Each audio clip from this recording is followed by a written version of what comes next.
you pretty much are dominating the social media space with the D2D Experts platform, which that is your brand.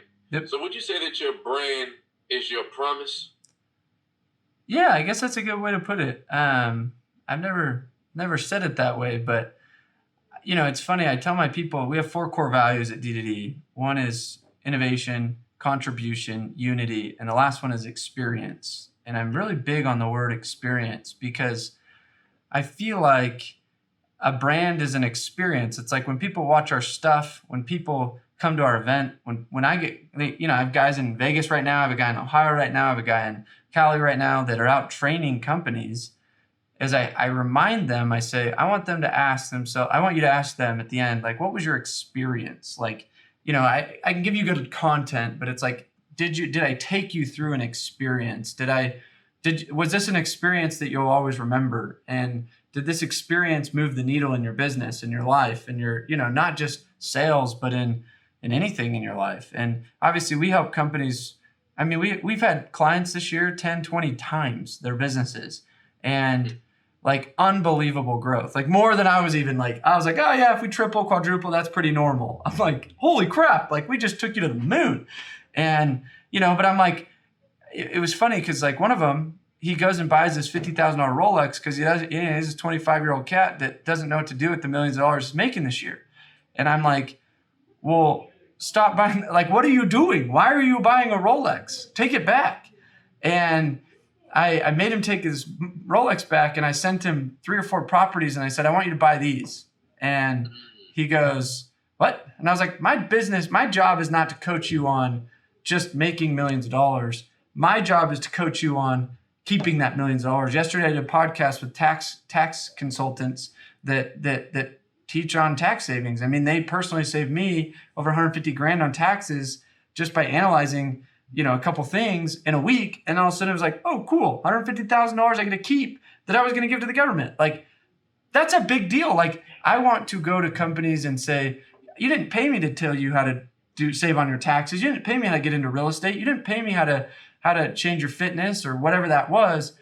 But let me tell you this, like the experience we give here at D2D is you're going to get way more value because of our brand and our identity and what we stand for than just, hey, let me give you some cool tips and tricks and training on how to recruit and how to sell and how to grow your company. Like, we believe going much more above and beyond.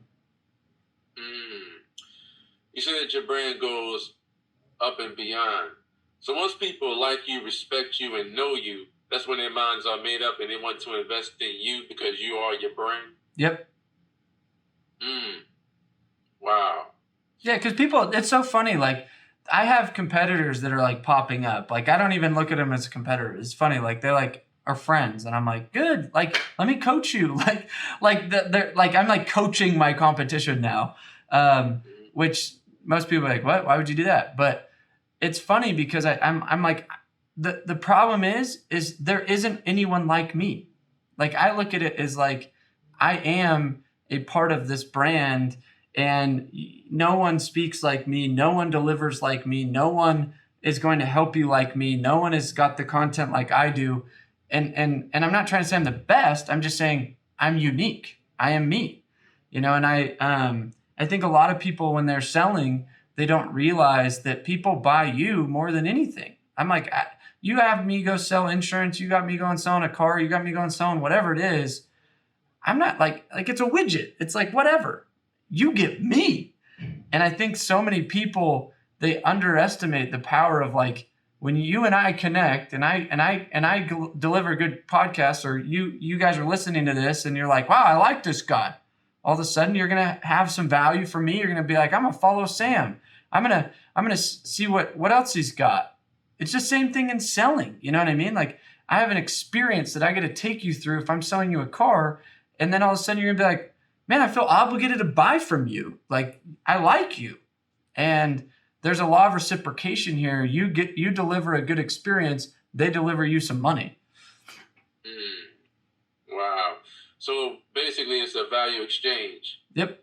I deliver a phenomenal product and a service in exchange. That's when your customers will pull out their debit or credit card and want the value that you deliver to them because they know you're delivering the goods. Yeah, but even more so than just the goods, it's the experience of how you delivered the goods.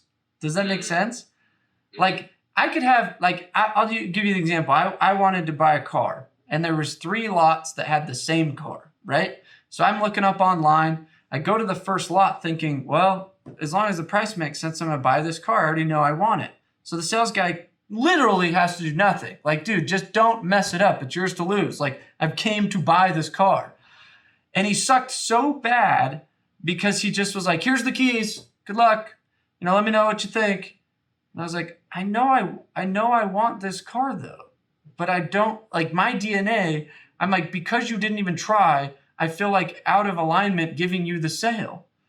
And I was like, your experience that you gave me sucked. So I was like, I gave him feedback. Because this old guy's been working there like maybe 6 months. And I was like, hey, I know you're probably, sounds like you're new, but the problem is you don't know what experience I'm looking for. So you didn't even ask, you didn't walk me through it. You didn't say, let me sit down and tell you about it. Like, you just were like, here's the keys. Let me know what you think. And so I leave. I said, I can't buy from you out of principle, even though I want this car. And he's like, what?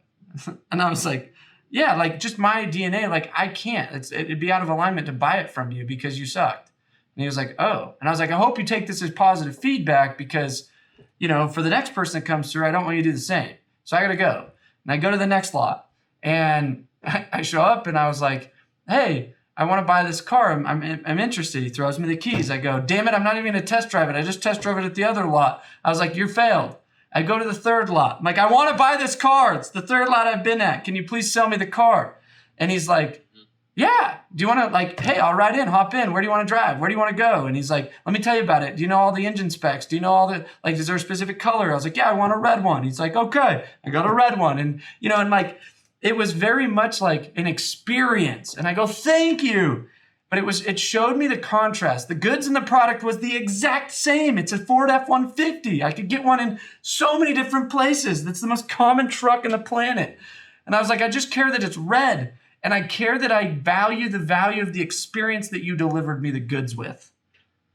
And I think customers aren't going to tell you that, but they're thinking it.